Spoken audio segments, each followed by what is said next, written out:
Straight ahead on 12 News.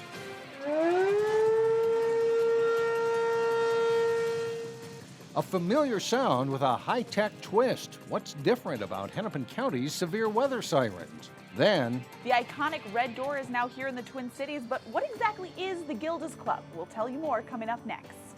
but first, a tiny strip of land, one big dispute, what the Plymouth City Council says about a request to put a dock on a popular lake. 12 News starts right now. Well, if you own a piece of land along a lake, should you be allowed to build a dock there? According to a Minnetonka man who bought a 5-foot strip of land along Medicine Lake in Plymouth, the answer is yes. But adjacent property owners along South Shore Drive and Plymouth City officials have a different take. Delane Cleveland explains. Lakeshore property in the land of 10,000 lakes is prime real estate indeed, even if that real estate is only 5 feet wide. Wedged between two houses along South Shore Drive is a narrow strip of land Dan Gustafson bought in 2012 for $30,000. All he wanted was a place to dock his boat. Since then, it's become quite the controversial topic at Plymouth City Hall. My clients have already experienced significant conflict with Mr. Gustafson. Margaret Evevold represents the adjacent property owners. Changing the ordinance to allow docks without a principal structure could lead to a lot of unintended consequences for the city. Plymouth zoning rules prevent Gustafson from building a dock because he has no principal building on the site and because it's too close to adjacent properties. In some ways, it's very unfortunate and unnecessary, I think, that we're here. The City Council took up the issue Tuesday night and heard from both sides. The two property owners that are immediately adjacent certainly could have bought that property had they wanted to protect those rights. They did not. At issue was whether the council should allow docks on sites with no permanent structures. We found another 9 lots that are vacant that would be allowed under this change to have a dock. Ultimately, the council voted it down because of the precedent it would set. I want to be clear that I do not support the ability to put a dock on a 5-foot strip of land without any setbacks. In Plymouth, Delane Cleveland, 12 News. As for what's next for Dan Gustafson and his 5-foot strip of land, his attorney said today they're not sure what their next move will be. A man from the state of Washington is accused of robbing 3 Twin Cities banks, including one in Maple Grove. Rory Mitchell is accused of robbing the Wells Fargo branch on Bass Lake Road. According to the criminal complaint, Mitchell presented a handwritten note that said, quote, "I'm not messing around." Police say he stayed at various motels, paying with cash each time. Mitchell is also connected to robberies in Burnsville and in Maplewood. He has an extensive criminal history covering multiple states. When there is news of a sexual abuse case, we often think of the accused as a habitual predator. But one local expert says that's one of the biggest misconceptions about sexual abusers. 90% of the time, the person doing the assault is known to the victim, is a friend of the victim or a family member of the victim. 90% of the time, the person who has committed an assault has never been arrested or convicted of a sexual assault before. 700 therapists and professionals who work in corrections are in Brooklyn Park this week for a conference on prevention and treatment of sexual abusers. Experts say sexual abuse is often a crime of opportunity, and around 85% of those arrested do not reoffend. Amid Severe Weather Awareness Week, Hennepin County officials are testing a new high-tech warning siren. As Sonia Goins reports, they say the new system is faster and more efficient.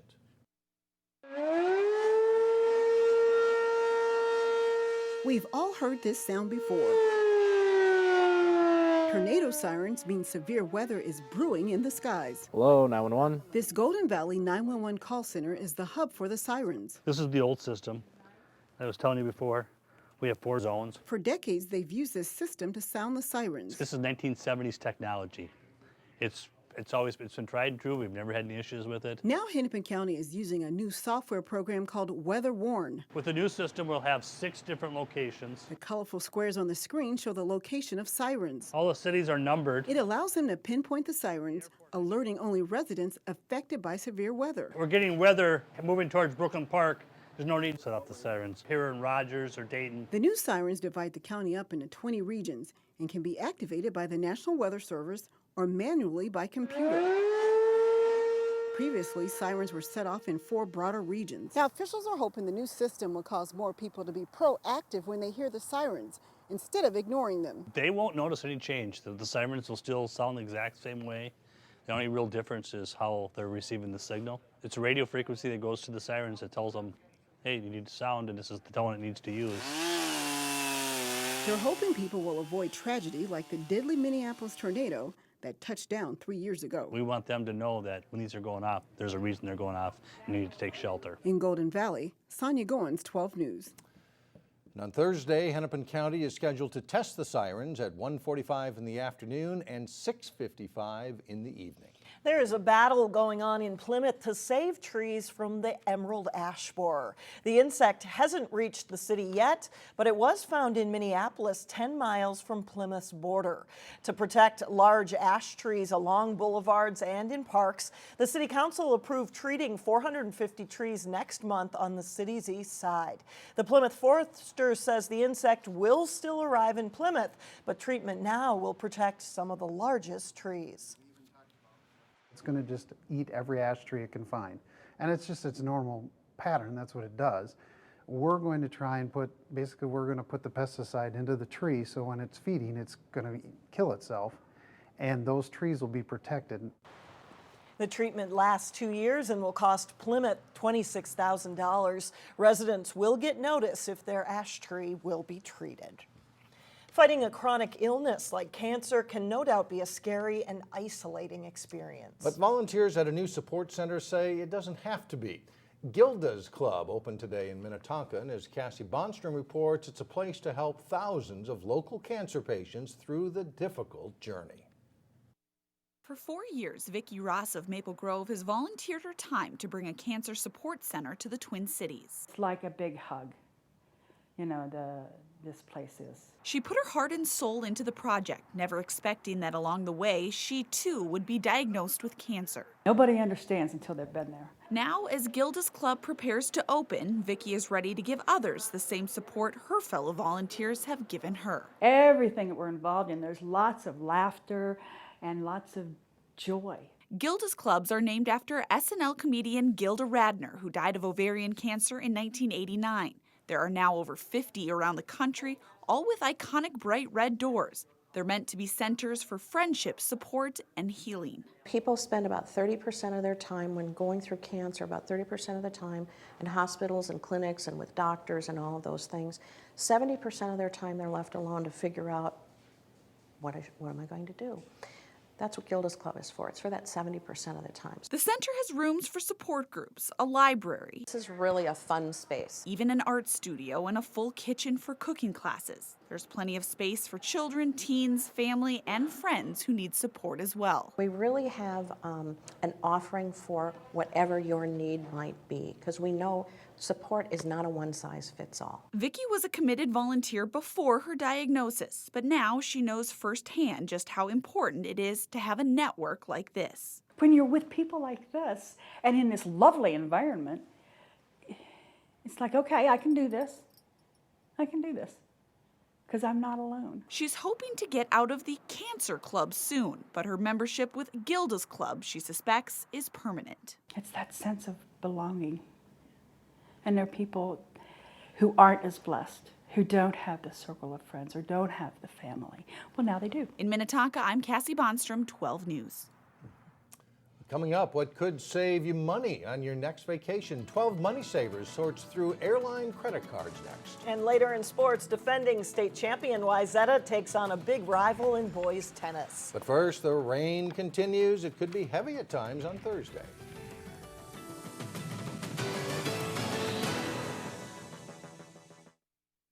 If you're itching to get out of town this summer, we have a few travel tips for you. That's right. Vacations don't have to come with a hefty price tag.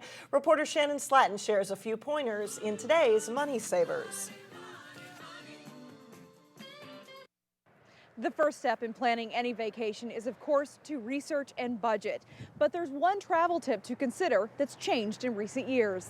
So years ago, why the point was why? Why would you pay for a credit card just to have the ability to charge? But Nicole Middendorf with Prosperwell Financial has changed her mind about paying for a travel credit card. I pay $75 a year to have it, but if I take a trip, I'm almost receiving that money back. Nicole loves to travel, and she keeps her version of a bucket list, she calls it a live it list, on her website.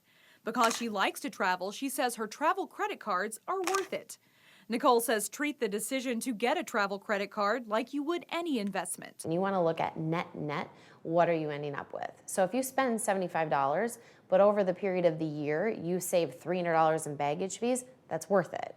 If you're going to spend $75 and you're not going to travel, it's not worth it. It doesn't make sense. Personal finance website Wisebread says use these 3 points when deciding which travel credit card is best for you.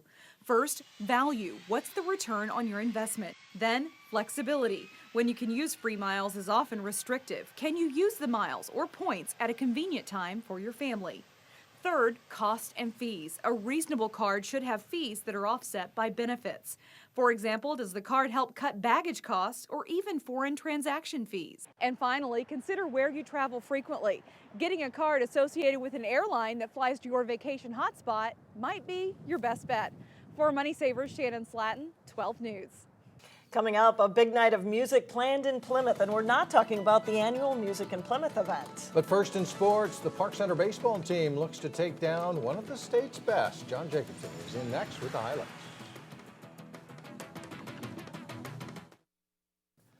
Defending state class AA boys tennis champion Wayzata is off to a strong start again in the 2014 season.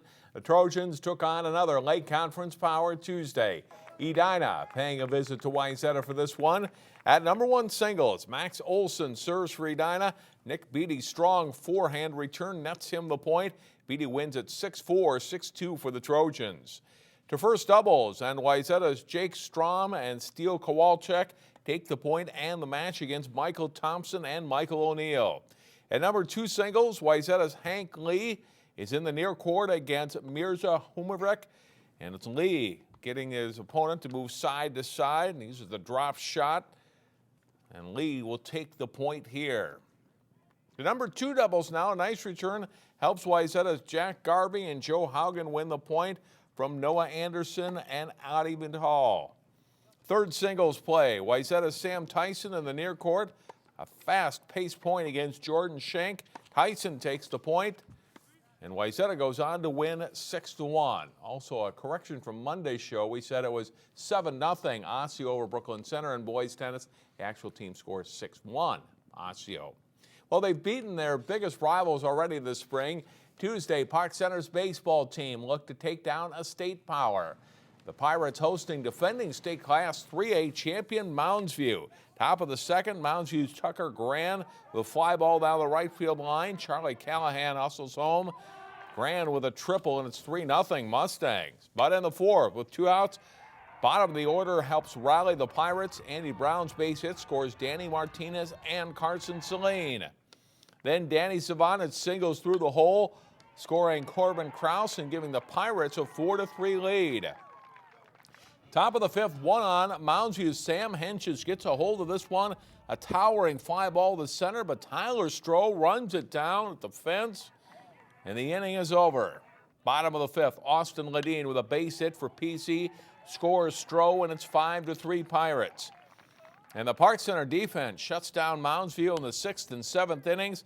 The Pirates beat the defending state champions 5-3 and run their record to 5-0. The Benilde-St. Margaret's baseball team is also off to a very good start. The Red Knights are the early favorites in the North Suburban Conference. Unlike today, an eye black kind of day, Tuesday, a sunny day at BSM visited Irondale. It's Michael McGill here, grounding a single to left for Benilde. Sam Lynch comes around to score from second base, and the Red Knights are on the board, just 4 batters into the game. Irondale answers. Ben Danielson, a hot smash down the third baseline to score Tyler Bookie.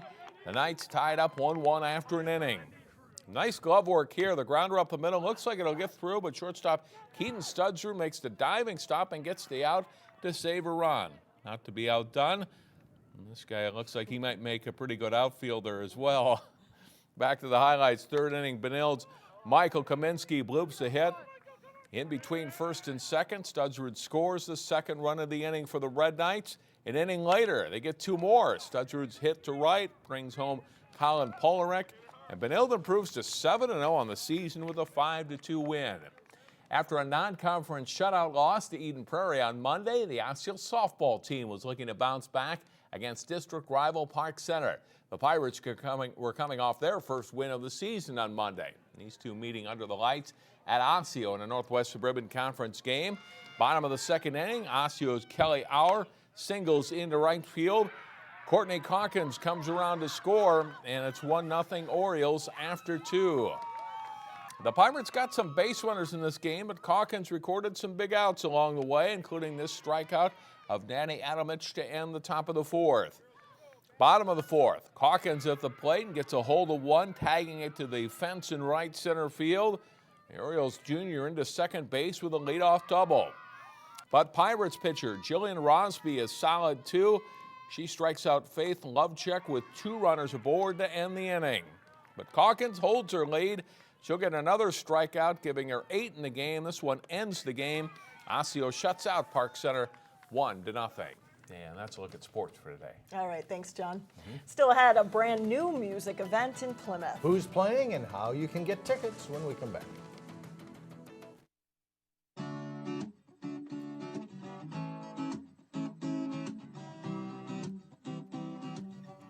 It's a big summer for the Hilde Performance Center in Plymouth. Tuesday night, the City Council approved $1.4 million in improvements for the facility. They will include entrance and restroom upgrades and the construction of a Veterans Memorial. Work will begin shortly after Music in Plymouth in July. And another reason it's a big summer, a new music event is coming to Plymouth featuring some Minnesota favorites.